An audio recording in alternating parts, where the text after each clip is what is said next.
Every night, I could hear the muffled sounds coming from the room my cousin Lily shared with her boyfriend Marcus. It only made my own restless cravings feel more intense. Gradually, I found myself drifting into fantasies about what it would feel like to have Marcus touch me. It all came to a head when Lily invited me to join her on a trip back to her hometown for New Year's Eve. At the station, I realized Marcus was coming along to meet her parents. I couldn't help but let my jaw drop slightly. He was about 6'3" and built like a pro athlete, the kind of man who was impossible to ignore. When he saw me, he gave me a slow, head-to-toe look over. He was wearing a pair of gray shorts that left very little to the imagination regarding his physique. He greeted me, but his gaze seemed fixed on my chest. I had developed quite early, and today I was wearing a low-cut V-neck top that showcased a rather deep neckline. I was also in a short skirt. I knew that if I leaned over even slightly, everything would be on display. As he stood behind me, I could feel the heat of his gaze. It hit me then. With his height, he probably had a clear view of everything. I instinctively tugged at my shirt and skirt, my cheeks burning. He casually looked away and mentioned he was going to grab some snacks for the trip. Watching him walk away, I couldn't resist teasing Lily. "I've heard personal trainers or something else. Is it true?" Lily gave me a mysterious flushed smile. "Oh, it's true. He definitely knows how to keep me satisfied. He's incredibly well endowed." I caught my breath.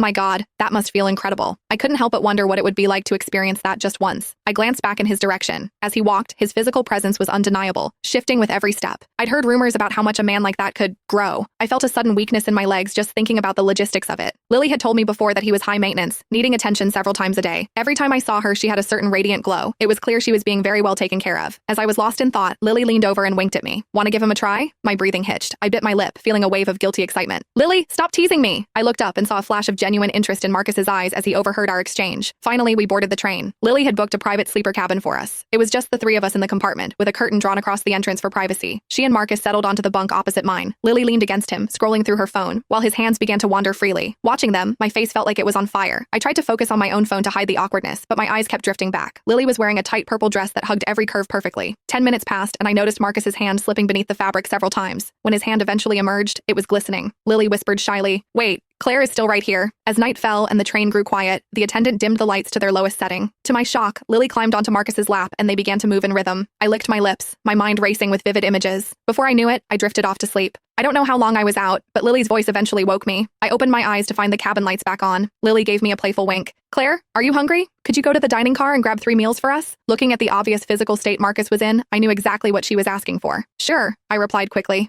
As I stepped out, I heard Lily's soft whispers behind me. To give them plenty of time, I deliberately stayed in the dining car and finished my own meal before heading back. But when I pulled back the curtain, I saw they were still in the middle of it. They were so lost in the moment they didn't even notice I was there. I quietly stepped back, but I couldn't help but peek through the gap. I was stunned by the scene, the sheer intensity and the positions they were capable of. I leaned against the corridor wall, my body feeling heavy and weak as I listened to the rhythmic sounds of their passion. About 15 minutes later, the sounds finally subsided. I walked back in, but as I did, my foot slipped. The meal containers I was carrying tumbled onto my bunk. A pair of strong, steady arms caught me. I looked up, and right before my eyes